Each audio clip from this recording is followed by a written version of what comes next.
Hi friends, હું છું રાજ મેસ્કુ સ્વામી. સ્વાગત છે તમારું આપણી ચેનલ ઈ ટ્યુશન ગુજરાતીમાં. દોસ્તો, બધા પેપરો પૂરા થવા આવ્યા છે સિવાય એક અંગ્રેજીનું પેપર. અને એ અંગ્રેજીનું પેપરમાં પાસ કેવી રીતે થવું એના માટેનો આ વિડીયો છે ખાસ. તો કઈ રીતે તમે તૈયારી કરી શકો અંગ્રેજીના વિષયની કે જેથી કરી અને તમે એમાં સારામાં સારા માર્ક્સ લઈ શકો, આરામથી પાસ પણ થઈ શકો અને તમારો ધારેલો જે સ્કોર છે એને પણ અચીવ કરી શકો. તો મિત્રો, વિડીયો પૂરેપૂરો જોજો, તમને ઘણી બધી ટિપ્સ મળશે એની અંદર. ઠીક છે મિત્રો, તો શરૂ કરીએ આપણે. તો અંગ્રેજીની અંદર મિત્રો એવું છે ને કે ઘણા બધા મને કમેન્ટો આવી છે કે સર આઈએમપી આપો, આઈએમપી આપો, આઈએમપી આપો. તો આઈએમપી માટે મિત્રો કહી દઉં કે આપણે ગુજરાતીમાં પણ આઈએમપી આપેલા હતા, બીજા વિષયમાં પણ આઈએમપી આપેલા છે, પરંતુ ઘણી વખત શું છે કે પ્રશ્નો ટ્વિસ્ટ થઈને આવતા હોય છે. આઈએમપી જોઈએ એને પ્રશ્ન હોય છે પણ ટ્વિસ્ટ થઈને આવતા હોય છે અને તમે લોકો એમ માનો છો કે આ એ નથી બીજા છે. એના કારણે તમારો થોડોક આત્મવિશ્વાસ ડગી જાય છે અને તમે સફર કરો છો તો મને એ નથી ગમતું. છતાંય પણ હું આજે આઈએમપી શોર્ટ નોટ આ વિડીયોની અંદર આપવાનો છું. આ વિડીયો ખાસ જોજો. આઈએમપી શોર્ટ નોટ થોડીક મેં કરેલી છે, તમને ક્લિયર કરાવું છું હમણાં. પરંતુ એ પહેલા પાસિંગ માર્ક્સનું કહી દઉં મિત્રો કે જો તમારે અંગ્રેજીમાં પાસ થવું હોય ને મિત્રો, તો સૌથી પહેલી ટ્રાય ક્યાંથી કરવાની છે ખબર? પાઠની સ્ટોરી પાકી કરવાની. તમામ પાઠ છે ને એની જે સ્ટોરી, જે રીડ્સ છે ને એનું ગુજરાતી પાકું કરી લ્યો. તમે અંગ્રેજીની ચિંતા ન કરો.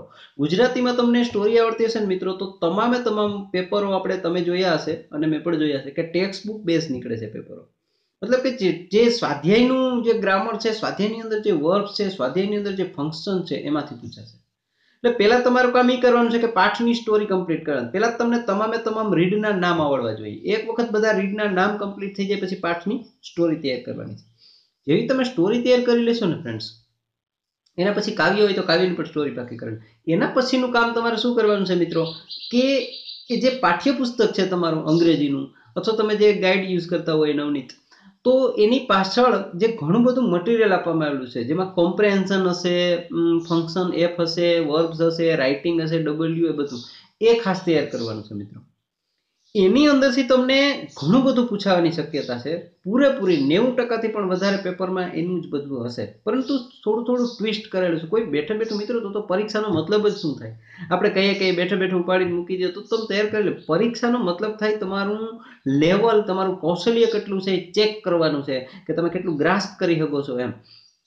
તૈયારી માટે મેઇન વસ્તુ એ છે ફોકસ કરતા શીખજો કે પરીક્ષાની અંદર જે કંઈ લખેલું છે મિત્રો, જે પાઠ્યપુસ્તકની પાછળ જે લખેલું છે તે ખાસ તૈયાર કરજો.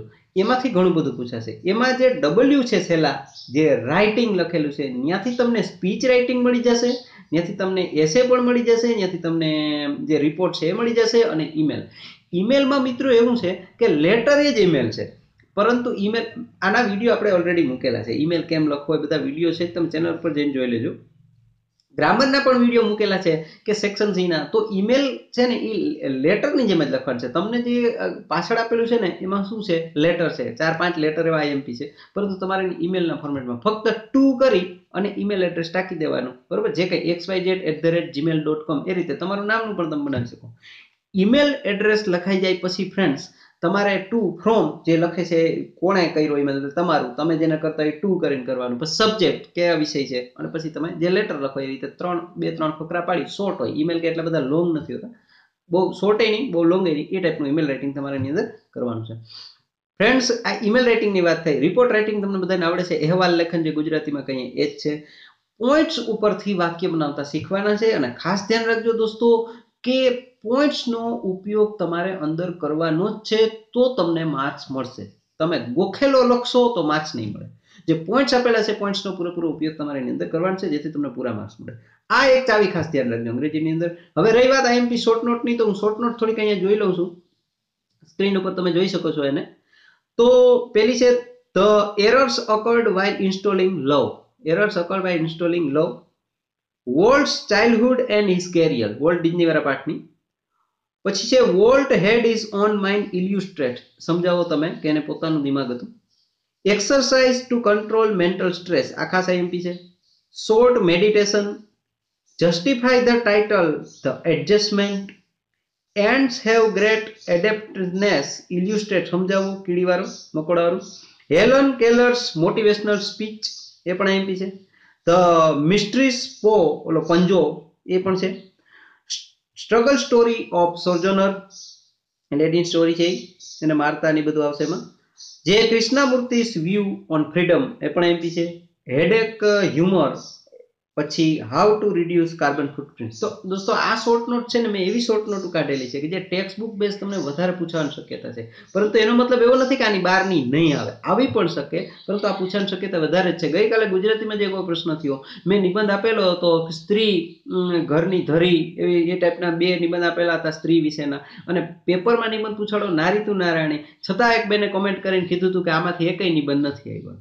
તો મિત્રો તમે એવું ન કરજો, હું આપતો હોય કે બીજા ઘણા બધા ટીચરો જે આઈએમપી આપતા હોય, એનો મતલબ એવો છે કે એમાંથી ટ્વિસ્ટેડ થઈને પણ હોય જ. હવે તમે જ મને કહો કે સ્ત્રી, મેં સ્ત્રી વિશે નિબંધ આપ્યો, તમે સ્ત્રી પરિવારની ધરી અને નારી તું નારાયણ, એ બેમાં શું ફરક તમે કહો? બે એક જ છે એમ. તો આ રીતે ફેરવીને પૂછી શકે છે, એટલે તમે એવું ન માનજો કે આની બહારનું ના આવે. એટલે હું આઈએમપી આપતા ખચકાતો હતું. સાચું કહું ને, મોડો વિડીયો આવવાનું કારણ એ જ હતું કે આપું કે ન આપું, હું પોતે અવઢવમાં હતો. તો આ તમે શોર્ટ નોટ છે. આના સિવાય હું તમને કહું ને, શોર્ટ નોટ માંથી તમને ઓલા ક્વેશ્ચન પણ આવડી જશે. અને શોર્ટ નોટ લખતા પહેલા એક ધ્યાન રાખજો મિત્રો કે આગળ પેપરમાં ચેક કરી લેવા ફકરા. ઘણી વખત એમાં શોર્ટ નોટને લાગુ પડતા મુદ્દા હશે જ ત્યાં, તો ત્યાંથી જ તમે ઉપાડીને લખી શકો. બરોબર.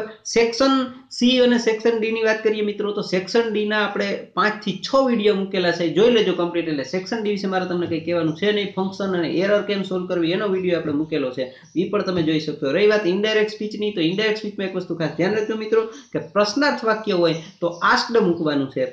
આસ્ક્ડ મૂક્યા પછી 2 વાક્યને જોઈન્ટ કરવા માટે કનેક્ટિવ તરીકે 2 જ વસ્તુ આવે, કાં તો ઇફ આવે અને કાં તો WH સર્વનામ આવે. વેધરનો આપણે ઉપયોગ કરવાનો છે, એનું સ્પેલિંગ અઘરો છે. વેધર લખો કે ઇફ લખો કાંઈ ફેર પડશે નહીં. તો તમારે ઇફ લખી દેવાનું ત્યાં, અને જો સાદું વાક્ય હોય, પૂર્ણ વિરામ વાળું વાક્ય હોય, તો મિત્રો તમે ત્યાં ટોલ્ડ નો ઉપયોગ કરી શકો છો. ટોલ્ડ ધેટ, પ્લીઝ હોય તો રિક્વેસ્ટેડ લખી શકો છો, કોઈને સંમતિ આપી તો એગ્રીડ લખી શકો છો. એ પછી તમે જેવા વિશિષ્ટ તમે કરતા હોય એ ટાઈપનું લખી શકો છો. આનુષંગિક જે ક્રિયાપદો તમે યુઝ કરી શકો. તો મિત્રો અહીંયા એ પણ તમને ખાસ ધ્યાન રાખજો. સેક્શન સી માં વોઇસ ચેન્જ કરવામાં ખાસ કાળ પરિવર્તનનું ધ્યાન રાખવાનું છે તમારે, કે કઈ રીતે વોઇસનો કાળ કયો છે. પહેલા ક્રિયાપદ ગોતવાનું, ક્રિયાપદ ગોતાઈ જાય પછી એનો કાળ કયો છે એ જોવાનું છે, અને કાળ જોવાઈ જાય મિત્રો એના પછી જે ક્રિયાપદ પછીનો વર્ડ છે ત્યાંથી ઉપાડી અને તમારે સ્ટાર્ટ કરવાનું છે. તો આ રીતે તમે એમને પણ સોલ્વ કરી દેશો.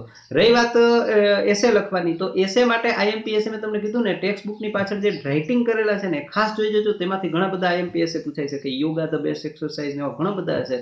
Stress control, how to control stress, હેડેકનું પણ પૂછાઈ શકે. એ પણ તમે પાકું કરી દેજો. અને પાસિંગ માર્ક્સની તૈયારી માટે ફરી વખત કહું છું મિત્રો કે સેક્શન વાઇઝ તૈયારી કરજો, અને સેક્શનમાંથી તમે જેટલા માર્ક ખેંચી શકો એટલા માર્ક લેવાના છે.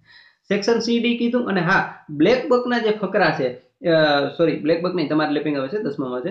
તમારે જે પુરવણીના જે ફકરા પૂછાય છે એમાંથી 10-15 માર્ક્સનું પૂછાય છે, તો એ 10-15 માર્ક્સમાંથી મેક્સિમમ માર્ક લેવાની કોશિશ કરવાની છે. ફકરા ઉપરથી માર્ક્સ લેવાની કોશિશ કરવાની છે. એ ઉપર જડી જ જશે તમને, બેઠું હશે, ખાલી ગોતીને લખવાનો જ છે જો.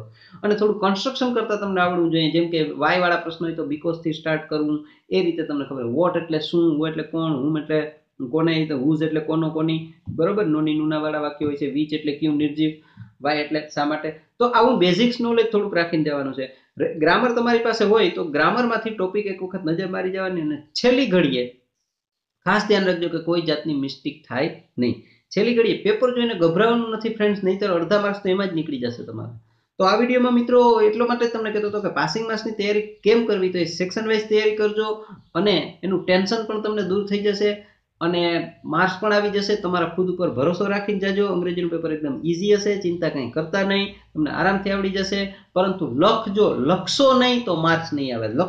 કોઈ પણ વસ્તુ કોરી મૂકતા નહીં. પહેલી ગુરુ ચાવી તો એ જ છે કે આવડે કે ના આવડે કાંઈક પર તો તમારે લખવું જ પડશે. કોરું મૂકશો એટલે માર્ક્સ નહીં આવે. તો મિત્રો આજના વિડીયોમાં બસ આટલું જ. ઉમ્મીદ કરું છું તમારું બધાનું પેપર સારું જાય. વિડીયો તમને કેવો લાગ્યો એ કમેન્ટ બોક્સમાં લખવાનું ભૂલતા નહીં, અને લાઇક કરવામાં આળસુડા થતા નહીં, અને કમેન્ટ કરવામાં પણ આળસુ થતા નહીં. ઠીક છે ફ્રેન્ડ્સ, બાય.